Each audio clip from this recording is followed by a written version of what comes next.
Hi and welcome back to part 2 of the video of leaving. In the previous video we sent a leave request in order to leave the network, so therefore we could shut down our Thornode. So that's gone through. This is my leave transaction that I sent. And you can see how now that I am disabled, which means I'm no longer active in the network. And looking at the leaving documentation, I'm able to send my second leave transaction because that will enable me to get back my bond. So whilst I've now, my status is disabled, I've shared out, my bond is still with the network, so I can't actually shut down my network until I've got my bond back. Also, I'll be suffering quite some severe loss. Also noted here, it does say that your bond will be returned to the address that you bonded with, and you just repeat the leave transaction in order to leave. Right, so I'm going to go ahead and do that right now by coming back to here and going to transactions.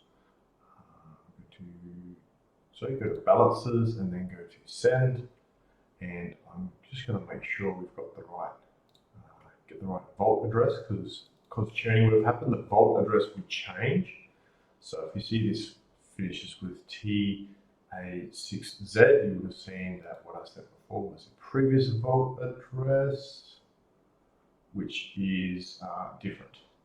So do you understand that the vault address changes every time the churn happens? So make sure I copy that.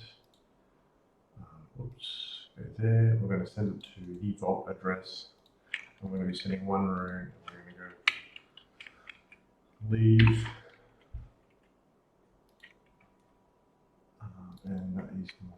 Actually, I probably should get it out of here. This is my Thornode address. So, what I'm asking the network to do here is to essentially give me back my bond, so that I can start the process of shutting down my node. So to the vault address, one rune needs to be at least one Satoshi amount. So one rune is less, sorry, it's more than that, so that's good. And then this is the transaction to send. Let's press double check that.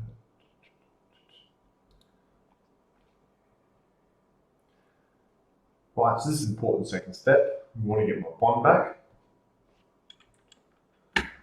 So that way, I'm not losing funds when I get out. So that may take a couple of minutes. Let's go have a look at the documentation says. Wait a few minutes, verify you got your bond back.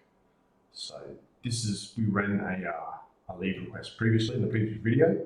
Now we're running the second one again here because we're active at the time. So that one to become disabled and churn out and become disabled. And then this one to actually get your bond back. Then you can actually start the process of destroying a node, which we'll do. So also note that I'm disabled, I'm not in a standby state, so putting a leave request is permanent. You can't just say, oh, I'm going to leave now and because you want to go away for a week and then try and get back in, like churn back in, you can't do that. It's considered permanent here. So just be aware of that.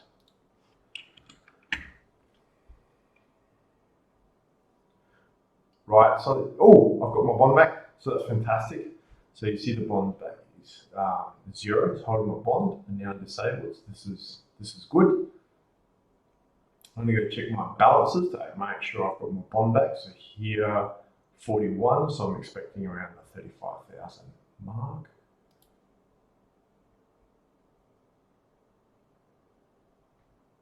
Well, 41,000 plus 31,000, yeah. Read the comments here. So that's good. I've got my bond back, and if I go have a look at transactions, just to be sure, we can see that I've got approximately 35,000 in. Let's go have a look at this transaction. So that is me getting my bond plus any rewards that I've got. Obviously, this is a testnet, so not huge amounts of transactions, but this is good. We're testing the process here. And that's the memo outbound. So that's the type of message you'll see when you send that leave request and you're getting your money back. So this is great. Now I'm at the process where I've got my bond back. I've successfully left the network. I've got my bond back, and now I can commence the process of shutting down my node.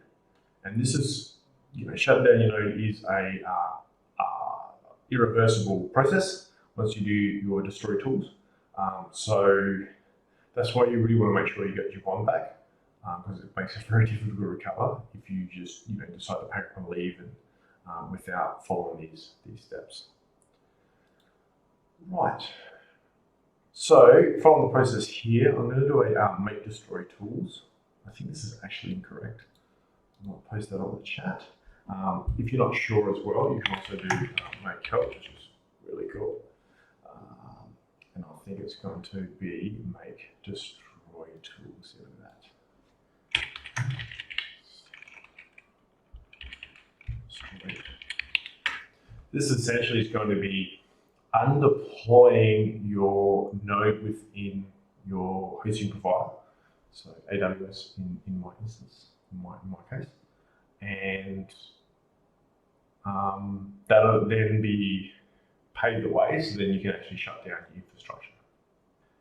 Don't be afraid if it pauses like it is now, it'll eventually get there. So this is finished. As you can see, everything is uninstalled or deleted. Right, so now we're going to go to the destroy our cluster. I'm using AWS, so we need to move into the cluster launcher, and then we can do a destroy or make Destory AWS. Let's copy that, paste. Oh, we need the values. This is a good one that I hadn't thought of. So remember in the making a Thornode video, we wrote down the values that we put in. So we needed to write down the name of the cluster and the region of the cluster. And this is where you would need to use that particular information. But that's not the answer to this question, so the answer to this question is false, but we need the cluster name here. And I need to make sure it get it right. Right, so here's my information. I think I put it in my test node, something original. Copy that, paste it into here. You can get this from your configuration as well.